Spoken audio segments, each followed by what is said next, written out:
dia, meus amigos. Afinal, quem somos nós, os brasileiros? Responder a essa pergunta, paradoxalmente, é uma coisa simples e complexa, dependendo do ponto de vista da análise. A visão simplista encontra várias definições, algumas delas repetidas à exaustão, mas nem todas verdadeiras. A primeira delas é que o brasileiro é um povo corrupto e aí reside a corrupção na política. Eu até me lembro de um grande jornalista que atribui toda a nossa corrupção, todo esse sentido de levar vantagem em tudo, à alma do povo brasileiro. Então essa é a primeira visão simplista. A segunda visão simplista é de que o povo brasileiro é passivo e covarde, não reage às ofensas e atitudes hostis contra si. A terceira é que o povo brasileiro é pacífico por índole. E a quarta e última é que o povo brasileiro é essencialmente cristão. Vamos examinar cada uma dessas definições, procurando o que de verdadeiro e falso existe em cada uma delas. Vamos à primeira. O brasileiro é corrupto e aí reside a corrupção na política. Os exemplos de que se valem os defensores dessa ideia já são fartamente conhecidos. O jeitinho brasileiro para resolver as coisas, furar a fila do cinema, desviar material de escritório do trabalho para levar para casa, pular a catraca do metrô, para dar alguns exemplos. Tudo isso é verdade. Mas é verdadeira a definição de que o povo brasileiro é corrupto? Olha bem o cara que furou a fila do cinema. Está vendo ele? Agora, olhe quantas pessoas existem na fila obedecendo às normas. É óbvio que a fila está grande, porque senão não haveria necessidade de furar. Não é mesmo? Você já tinha observado isso? Que para cada um que fura a fila, tem centenas que estão na fila? E esse exemplo também cabe perfeitamente na catraca do metrô. Ali passam milhões de pessoas por dia. Quantas não pulam a catraca?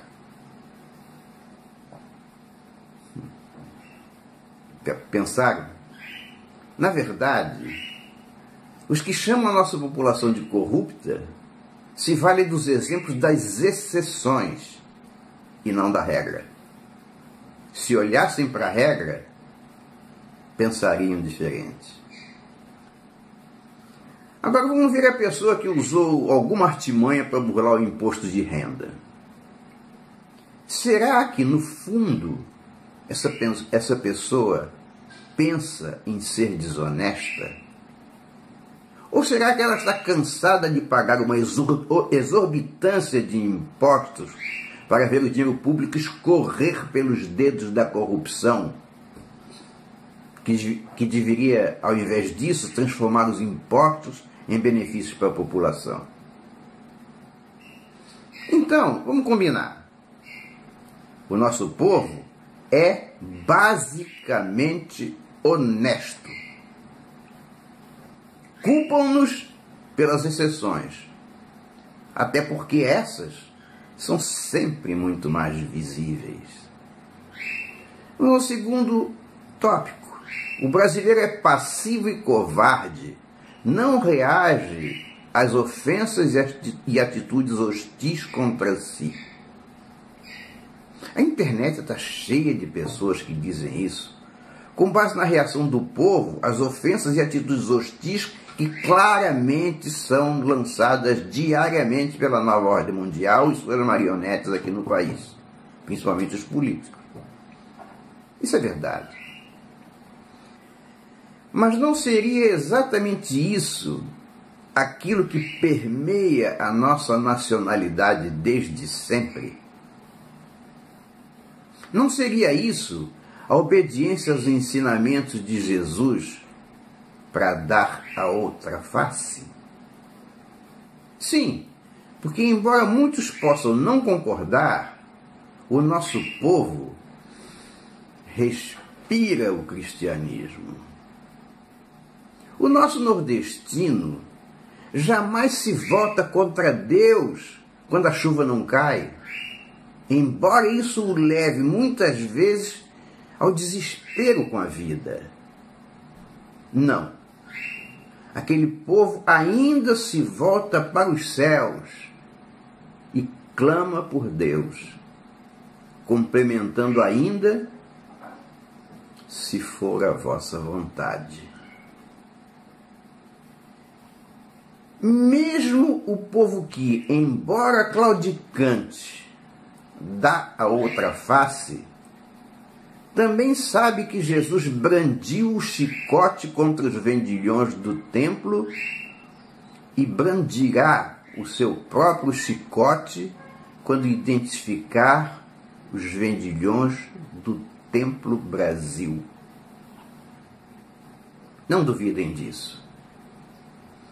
Todas as vezes que o Brasil entrou em combate, venceu.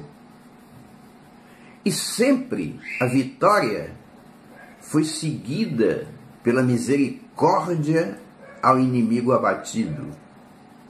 Como bem sabem os italianos de Montese, que até hoje comemoram emocionados o dia da libertação de sua cidade pelos brasileiros. Também o sabem os alemães daquela sua divisão de exército, com milhares de homens muito bem armados e adestrados, que decidiram se render a um simples batalhão brasileiro na Itália, na certeza de que nós os trataríamos como soldados de honra. Portanto, estão errados os que pensam assim. O povo brasileiro não é passivo e muito menos covarde. A hora de pensar e a hora de agir. Cabe-nos dar informações a esse povo para que ele possa pensar, porque pensando ele agirá. O outro tópico: o brasileiro é pacífico por índole. Em princípio, isso é verdade. Os exemplos de violência que a mídia nos mostra todos os dias são meramente as coisas que vendem notícias. Longe de mim afirmar que não há violência no Brasil. Existe, e existe muita, lamentavelmente. Mas outra vez, eu lhes peço que percebam que uma minoria barulhenta e truculenta, mesmo assim, são minoria. Outra vez, e não cansarei de dizer isso, essa minoria só está logrando descompensar as nossas vidas porque fazem parte do projeto maldito da nova ordem mundial, que, como deseja o caos para se instalar no país, incentiva a violência e utiliza as suas marionetes da esquerda para incentivá-la e até defendê-la, por meio de leis e interpretações de justiça completamente opostas aos anseios do nosso povo. Mas o povo brasileiro é, sim, pacífico por índole. E, finalmente, o povo brasileiro é essencialmente cristão. Talvez eu nem precisasse comentar isso, porque é óbvio. Talvez, provavelmente, o povo não pratique uma religião, o que é uma pena, porque se o fizesse, estaria muito mais bem informado sobre o que se passa em volta e estaria muito mais protegido contra o pacote de maldades a que tem sido submetido. Mas, independente disso, o brasileiro é, sim, essencialmente cristão. E isso lhe confere uma alma ímpar, que só mobilia os nobres. Muitos citam profecias, algumas delas dignas de todo o nosso respeito e crença. Mas é certo também que tais profecias não são indicações de uma fatalidade futura, pois as que nos merecem o respeito sempre falam que Deus não derramará o desastre sobre a terra se fizermos orações e penitências, o que significa que há esperança. Cada sertanejo que se volta para o céu e clama por Deus está fazendo uma oração. Cada mãe que espera o filho acordada até que ele chegue à noite está fazendo uma oração. Cada palavra de agradecimento a Deus é uma oração. O Brasil está, como sempre esteve, ajoelhado aos pés do Senhor. Pensem também em outras visões, como o sonho-visão de Dom Bosco, referindo-se a Brasília, isso em 1883, quase um século antes de Brasília existir. Eis o que ele diz: quando se vierem cavar as minas escondidas em meio a esses montes, aparecerá aqui a terra prometida que jorra leite e mel. Será uma riqueza inconcebível. É nisso que eu confio. Então, vamos tentar resumir. O brasileiro não é um povo corrupto.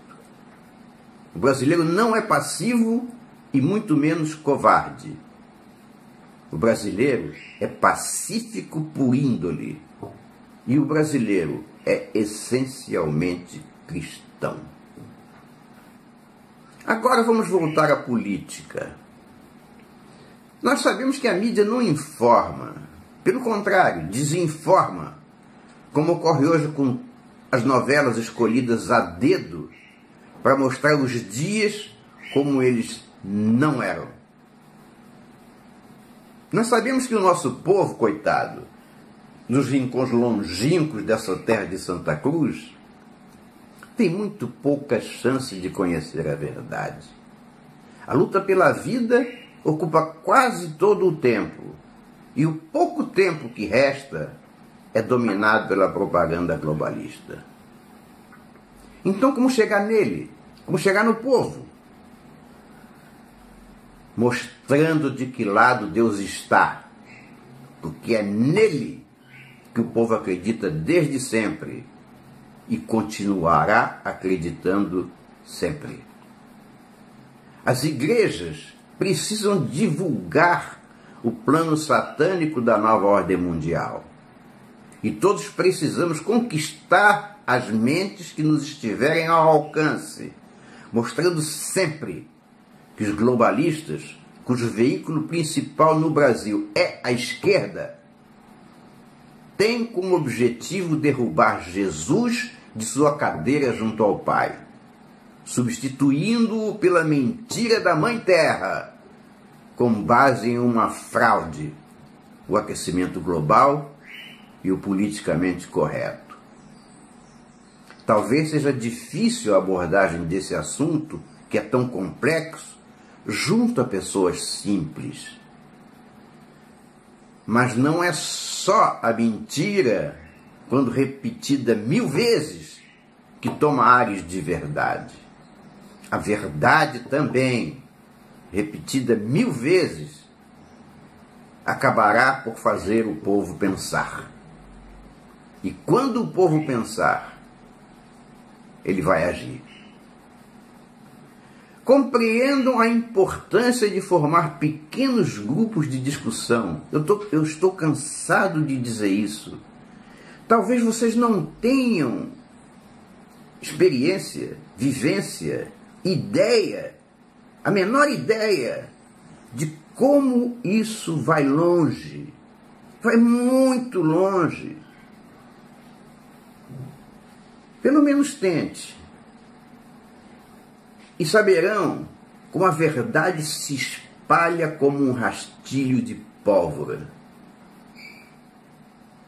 E a verdade é que a esquerda quer tirar Jesus da nossa vida para montar um quadro de totalitarismo mundial em que todos serão escravos.